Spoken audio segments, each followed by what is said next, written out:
Asia cup 2025 full drama. Bharat Pak match లో tension peaks. Dubai లో జరిగిన ఫైనల్లో టీమిండియా 5 వికెట్ల తేడాతో పాకిస్తాన్ ను ఓడించి 9వసారి ట్రోఫీని సాధించింది. తిలక్ వర్మ అజేయంగా 69 పరుగులు చేసి మ్యాన్ ఆఫ్ ది మ్యాచ్ అయ్యాడు. శివం దూబే 33 పరుగులతో సపోర్ట్ చేశాడు. పాకిస్తాన్ ను 146 పరుగులకు కట్టడి చేసిన భారత్ ఆ టార్గెట్ ను సక్సెస్ఫుల్ గా చేజ్ చేసింది. కానీ ప్రెజెంటేషన్ సెరమనీలో గంభీరమైన గందరగోళం జరిగింది. పాక్ మంత్రి మరియు ACC chairman Mohsin Naqvi trophy medals తో స్టేజ్ మీద వెయిట్ చేశాడు. కానీ టీమిండియా నఖ్వీ చేతుల మీదుగా తీసుకోమని స్పష్టం చేసి స్టేజ్ పైకి రాలేదు. బీసీసీఐ ముందుగానే ఏసీసీకి చెప్పింది. Emirates cricket board vice chairman Khalid Zarooni ఇవ్వాలి. నఖ్వీ పట్టుబట్టి ఇచ్చేందుకు అడ్డుకున్నారు.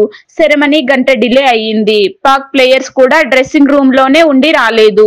భారత్ నఖ్వీ కాకుండా ఎవరైనా ఇస్తే తీసుకుంటామన్నారు. చివరకు ప్రెజెంటర్ ఇండియా ట్రోఫీ తీసుకోవడం లేదు అనగానే నఖ్వీ ట్రోఫీ మెడల్స్ తీసుకొని స్టేడియం నుంచి వెళ్లిపోయాడు. ఇండియా ప్లేయర్స్ ఫీల్డ్ లో సెల్ఫీలు తీసుకొని Suryakumar Yadav imaginary trophy lift తో సెలబ్రేట్ చేశారు. బీసీసీఐ ఆగ్రహం వ్యక్తం చేసింది.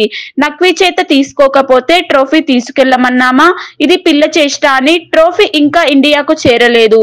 నవంబర్ లో ఐసీసీకి ఫిర్యాదు చేస్తామని బీసీసీఐ దృఢంగా చెప్పింది. టీమ్ కు 21 కోట్ల రివార్డు ప్రకటించారు. పీఎం మోదీ స్పెషల్ మెసేజ్ పంపారు.